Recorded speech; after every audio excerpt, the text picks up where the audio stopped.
ఇతర నగరాలకు ధీటుగా చారిత్రాత్మక నగరాన్ని అభివృద్ధి చేయడం, ఆదర్శంగా తీర్చిదిద్దడమే తమ ప్రధాన లక్ష్యమని రాజమహేంద్రవరం సిటీ ఎమ్మెల్యే ఆదిరెడ్డి శ్రీనివాస్ అన్నారు.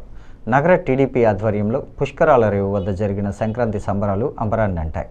భోగి మంటలు, హరిదాసులు, కోడి పందాలు, పల్లెటూరి సెట్టింగులు, సంక్రాంతి శోభ పుష్కరాల రేవు వద్ద పల్లెటూరి వాతావరణాన్ని తలపించింది.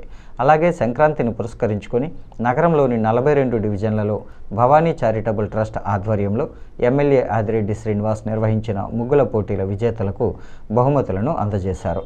ఈ కార్యక్రమానికి ఎమ్మెల్యే ఆదిరెడ్డి ముఖ్య అతిథిగా హాజరయ్యారు. పుష్కరాల రేవులో భోగి మంటలు వెలిగించారు. రివర్ ఫ్రంట్ నిర్మాణాన్ని పూర్తి చేస్తూ రాజమండ్రిని క్రీడా రాజధానిగా మార్చడానికి ఖేలో ఇండియా ద్వారా 14 కోట్ల నిధులు తీసుకొచ్చామన్నారు. యువతకు ఉద్యోగాలకు నగరానికి 100 కోట్ల భారీ పెట్టుబడులు తీసుకువచ్చామని వివరించారు. అనంతరం డివిజన్ల వారీగా బహుమతి ప్రదానం చేశారు. మాజీ ఎమ్మెల్సీ ఆదిరెడ్డి అప్పారావు, టీడీపీ ప్రధాన కార్యదర్శి Ganni Krishna, AP Settibalija corporation chairman Kudupudi Satyababu, Kasi Naveen Kumar, Varre Srinivasarao, Dondapati Satyambabu, Nakka Chittibabu, Aryapuram bank chairman Challa Sankararao, Reddy Maneeswararao తదితరులు పాల్గొన్నారు. తెలుగుదేశం పార్టీ కుటుంబ సభ్యులకు గొప్ప అని చెప్తా ఉన్నా. 4:30 గంటలు నడవడం, ప్రతి ముగ్గు సంవత్సరం నాకు బాగా గుర్తుంది. ఇక్కడి నుంచి మొదలు పెట్టాం, ఈరోజు ఇక్కడి నుంచి మొదలు పెడతా ఉన్నాం. నెక్స్ట్ ఇయర్ అక్కడి నుంచి మొదలు పెడతామని కూడా తెలియజేస్తా ఉన్నాం.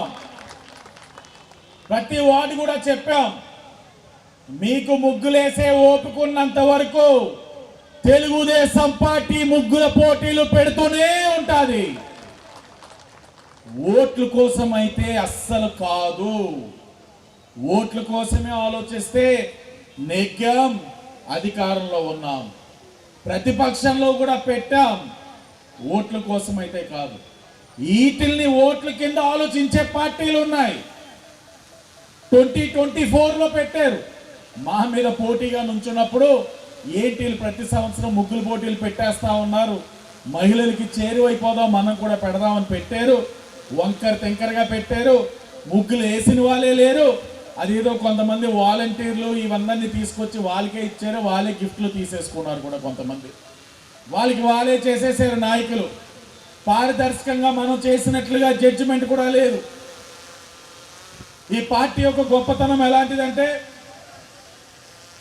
కేవలం జడ్జిమెంట్ మీకు బాధ్యత ఇచ్చాము అని అంటే అదేదో వాళ్ళ ఇంటి వ్యవహారం కింద, ఓ పిల్లవాడిని స్కూల్కి తీసుకెళ్లాలన్నట్లు, లేకపోతే ఏదో ఒక హాస్పిటల్కి ఇంట్లో పెద్దవాళ్ళని తీసుకెళ్లాలన్నంత బాధ్యతగా ప్రతి వాటికి కూడా నా సోదరిమణులు అందరూ వెళ్ళి మంచి జడ్జిమెంట్లు కూడా ఇచ్చి వచ్చేసారు. మనం ఈ కార్యక్రమాలు చేసేటప్పుడు చందాలు ఎవరిని అడగడం కూడా ఉండదు.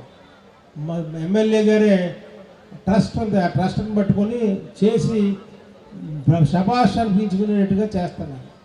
ఈవేళ గవర్నమెంట్ ఆసుపత్రిలో ఏం చేస్తారు, మేము వచ్చిన వెంటనే తగలబెట్టేశారు, ఈ ఆసుపత్రిని తగలబెట్టేశారు, ఇది లేదు అది లేదు అని చెప్తున్నారు. ఇప్పుడు